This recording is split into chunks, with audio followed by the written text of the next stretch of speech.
Hi, I'm Claire. And last Christmas Eve, my husband gave me a special gift, divorce papers, right in the middle of our family dinner.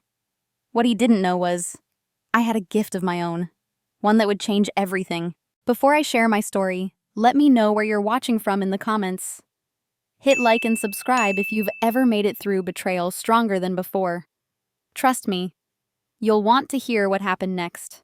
The smell of cinnamon and pine filled our century-old wooden house in Bozeman. Outside, snow fell thick and silent, the kind that makes the world feel muffled and safe. I'd spent all day preparing. Turkey with mom's herb stuffing, cranberry sauce from scratch, the green beans Daniel liked with almonds on top. My hands were steady as I lit the last candle.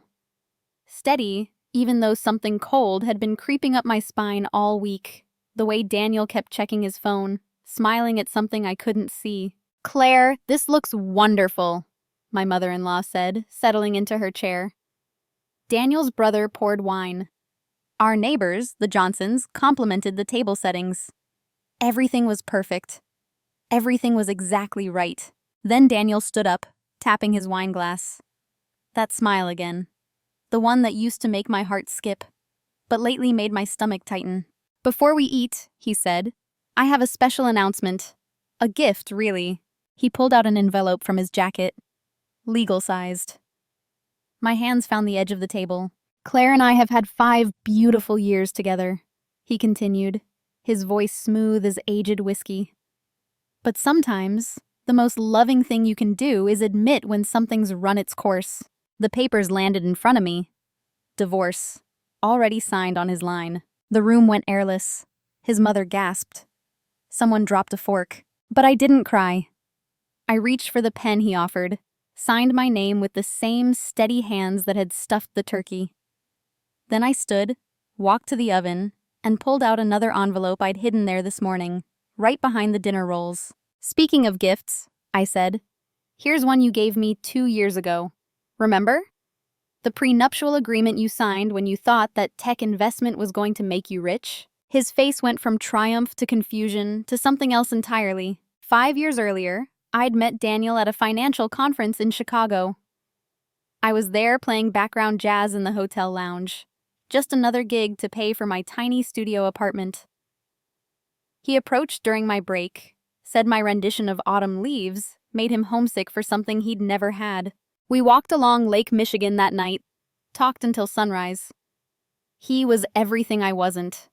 Organized, ambitious, certain about the future. I was sheet music scattered on a coffee-stained table.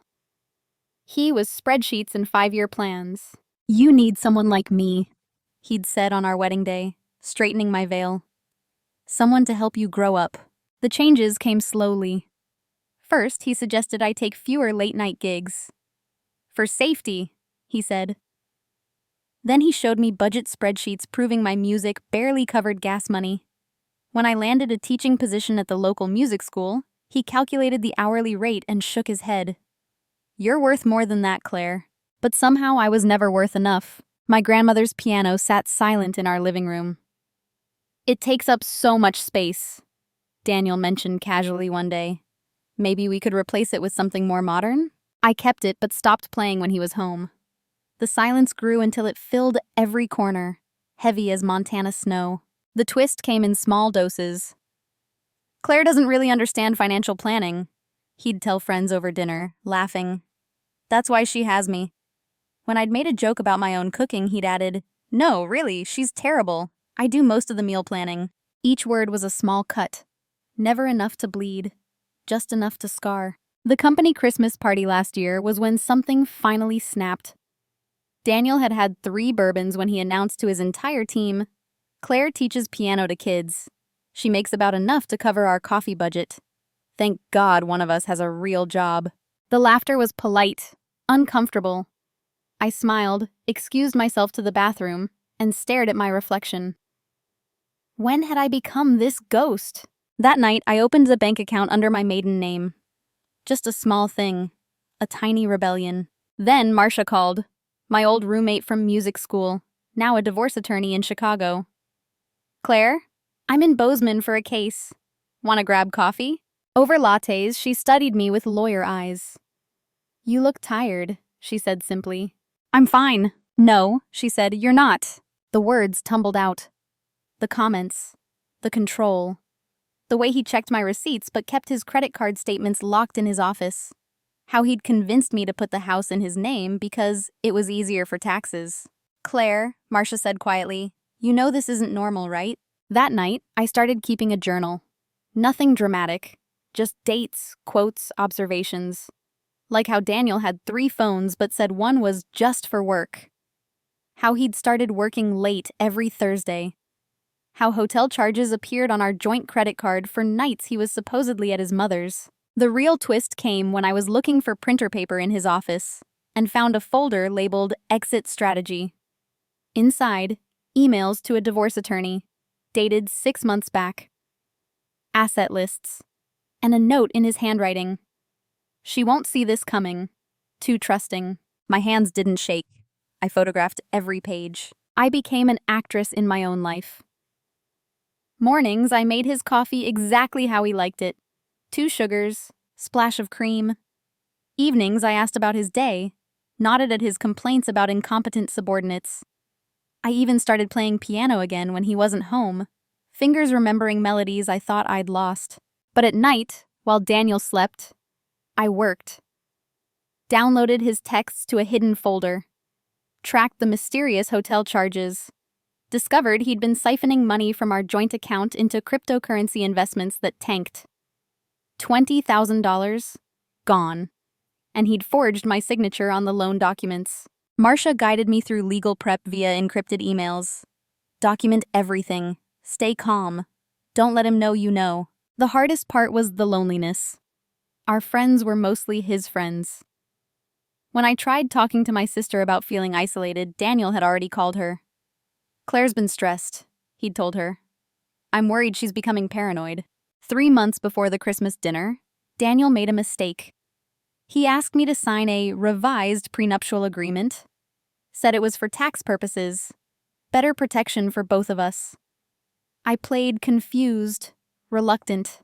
Let him explain it 3 times. Then signed it with a grateful smile. He never read the clause Marcia had me add about infidelity and financial fraud. The week before Christmas, I found out I was pregnant. The test strip showed 2 lines, clear as sheet music. I sat on the bathroom floor, hand on my still flat stomach, and made a decision. This child would never think they weren't enough. Now in our dining room, watching Daniel's face cycle through emotions like a broken slot machine, I felt oddly calm. His mother was reading the prenuptial agreement, lips moving silently. His brother had stopped pouring wine mid-glass.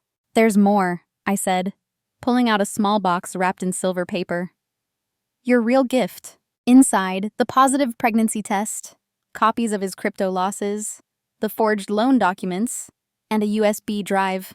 The USB has your emails to Mark about having female employees create false accounts to boost your branch numbers, I said conversationally, as if discussing the weather. "HR might find that interesting." The room erupted. His mother's gasp was sharp as breaking glass.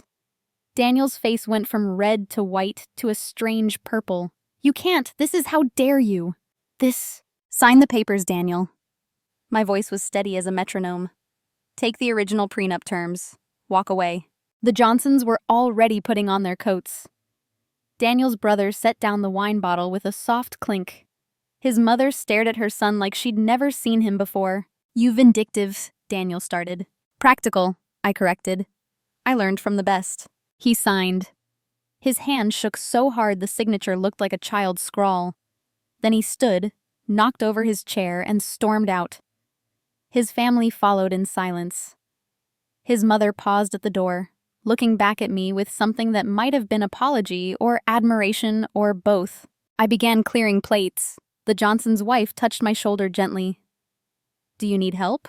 "No," I said. "I've got this." Asheville, North Carolina, welcomed me with mountains and morning mist. I rented a small house with a wraparound porch, perfect for a piano studio. The movers were careful with grandmother's piano, placing it by windows that caught the sunrise. My first student was 8-year-old Maya, gap-toothed and eager. "My mom says you're starting over too," she announced. She got divorced last year. Word spread through some invisible network of women who understood. My schedule filled, not with pity students, but with real ones. Kids who wanted to learn, adults who'd always meant to try. My belly grew round as the moon. Marcia visited monthly, bringing case law books and baby clothes. The divorce proceedings were swift. Daniel didn't want his employer investigating those emails. He sent checks. I cashed them. At night, I played Chopin nocturnes and felt the baby move, like she was already dancing. I started a blog. Notes from the Quiet.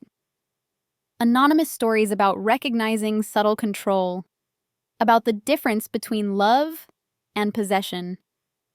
The comment section filled with voices. This was my marriage exactly.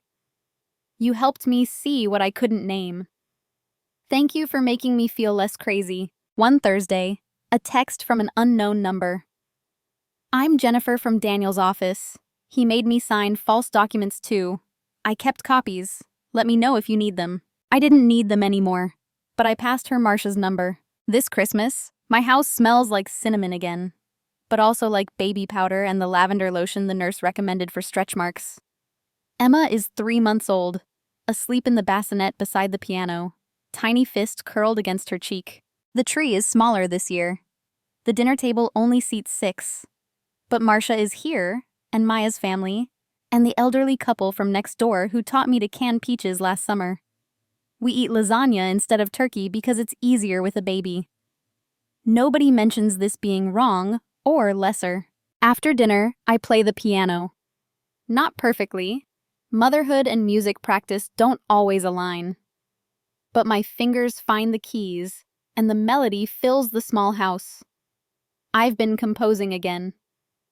This piece is called Silent Strength, written during those 3 a.m. feedings when the world is soft and possible. Maya turns the pages for me, importantly. Emma stirs but doesn't wake. The candles flicker, casting dancing shadows on the walls. Later, after everyone has gone and Emma is milk-drunk and dreaming, I write in my journal, I didn't win. There's no winning when a marriage breaks like ours did. I didn't get revenge. Revenge would mean I still carried him with me.